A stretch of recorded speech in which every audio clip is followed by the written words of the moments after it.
Is it not a shared responsibility? যদি এইটো shared responsibility নহয় নমস্কাৰ এই মুহূৰ্তত লৈ আহিছো আজিৰ দিনটো কেইটামান গুৰুত্বপূৰ্ণ খবৰ যিকেইটা গুৰুত্বপূৰ্ণ খবৰ অসমৰ প্ৰতিজন ব্যক্তিয়ে জনাটো প্ৰয়োজনীয় আজিৰ দিনটো প্ৰথমটো গুৰুত্বপূৰ্ণ খবৰ হৈছে আজি হৈছে 5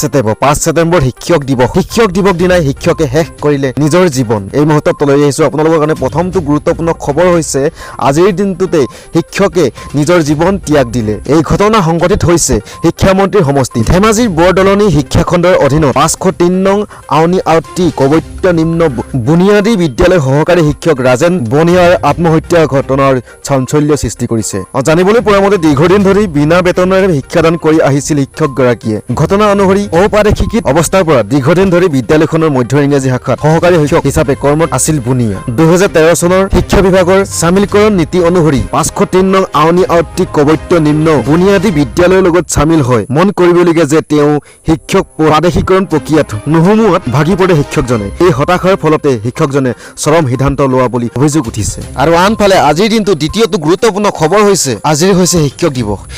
দিৱসৰ দিনটোতে 46 গৰাকী শিক্ষকক ৰাষ্ট্ৰীয় কীৰ্তি শিক্ষকৰ বঁটা প্ৰদান কৰা হৈছে আজিৰ শিক্ষক দিৱস ভাৰতৰ প্ৰাক্তন ৰাষ্ট্ৰপতি তথা প্ৰখ্যাত দাৰ্শনিক ডক্টৰ সৰ্বপল্লী ৰাধাকৃষ্ণনৰ জন্ম বাৰ্ষিকী উপলক্ষে সমগ্ৰ দেশৰ শিক্ষক দিৱস আয়োজন কৰা হৈছে ডক্টৰ সৰ্বপল্লী ৰাধাকৃষ্ণনে জীৱনৰ 40 বছৰৰ অধিক সময় এজন শিক্ষক হিচাপে অতিবাহিত কৰিছিল 1888 চনৰ 5 ছেপ্টেম্বৰত জন্মগ্ৰহণ কৰা ৰাধাকৃষ্ণনক কেৱল ভাৰতৰ ৰাষ্ট্ৰপতি হিচাপেই নহয় এজন পণ্ডিত দাৰ্শনিক আৰু ভাৰতৰ ৰত্ন বঁটা লাভ কৰা এগৰাকী বৰেণ্য ব্যক্তি আছিল ডক্টৰ সৰ্বপল্লী ৰাধাকৃষ্ণনৰ জন্ম বাৰ্ষিক উপলক্ষে দেশৰ লগত ৰাজ্যৰ বিভিন্ন শিক্ষানুষ্ঠানত বিদ্যালয়সমূহত বিশেষভাৱে শিক্ষক দিৱসৰ কাৰ্যসূচী আয়োজন কৰা হৈছে গুৰুৰ প্ৰতি শ্ৰদ্ধা জনাই শিক্ষাৰ্থীসকলে পালন কৰিছে এই শিক্ষক দিৱস উপলক্ষে কেন্দ্ৰীয় আৰু ৰাজ্য চৰকাৰে কীৰ্তি শিক্ষকসকলক সন্মান জনাব দেশৰ নৱনিযুক্তি ৰাষ্ট্ৰপতি দ্ৰৌপদী মুৰ্মুৱে 46 গৰাকী শিক্ষকক ৰাষ্ট্ৰীয় কীৰ্তি শিক্ষকৰ বঁটা প্ৰদান কৰিব আৰু আনহাতে অসমতো ৰাজ্য চৰকাৰে শ্ৰীমন্ত শংকৰদেৱ কলাক্ষেত্ৰত উদযাপন কৰিছে শিক্ষক দিৱসৰ কাৰ্যসূচী এই অনুষ্ঠানতে ৰাজ্যৰ 22 গৰাকী শিক্ষকক কীৰ্তি শিক্ষক বঁটা প্ৰদান কৰিব আৰু আনফালে তৃতীয় নম্বৰ গুৰুত্বপূৰ্ণ খবৰটো হৈছে বৰ্তমান অসমৰ শিক্ষা ব্যৱস্থাক লৈ মুখ্যমন্ত্ৰী কেইবাটাও মন্তব্য কৰে সেই মন্তব্য মই আপোনালোকক শুনাব বিচাৰিছো মোৰ ল'ৰা ছোৱালীক মই নিজে জানো যে মোৰ ল'ৰা ছোৱালীয়ে যদি গণিত আৰু বিজ্ঞান আমি যদি অসমীয়াত পঢ়ো ডক্টৰ আৰু ইঞ্জিনিয়াৰ হ'ব নোৱাৰো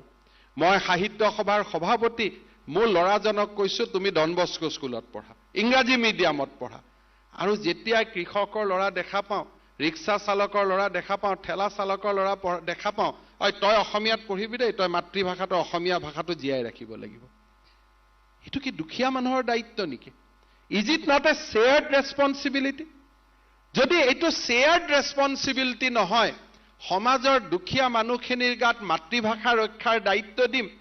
আৰু সমাজত আগবাঢ়ি যোৱা এচিএছ অফিচাৰ আইএছ অফিচাৰ ল'ৰাখিনিয়ে ডাক্তৰ ইঞ্জিনিয়াৰ হ'ব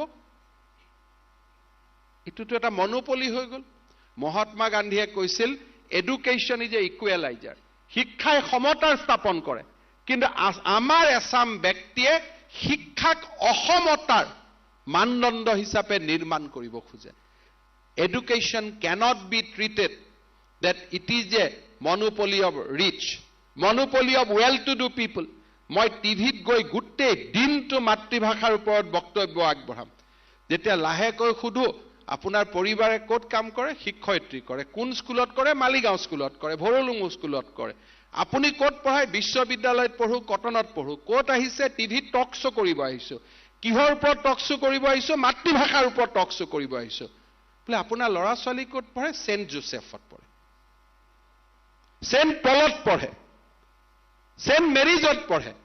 মহাপুৰুষো নহয় একেবাৰে সেন্টত গৈ পাইছেগৈ এনেকুৱা ধৰণে যদি আমি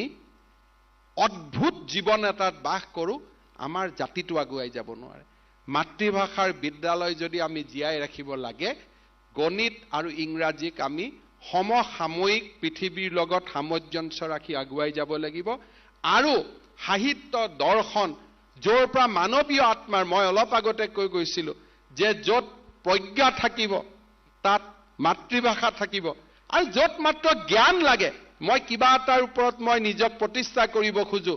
তাত আমি প্ৰচলিত ভাষা যি ভাষাই আমাক সেই প্ৰতিযোগিতাৰ মানদণ্ডত লৈ যাব পাৰিব তেনেকুৱা মানদণ্ডত গৈ আমি থিয় হ'ব লাগিব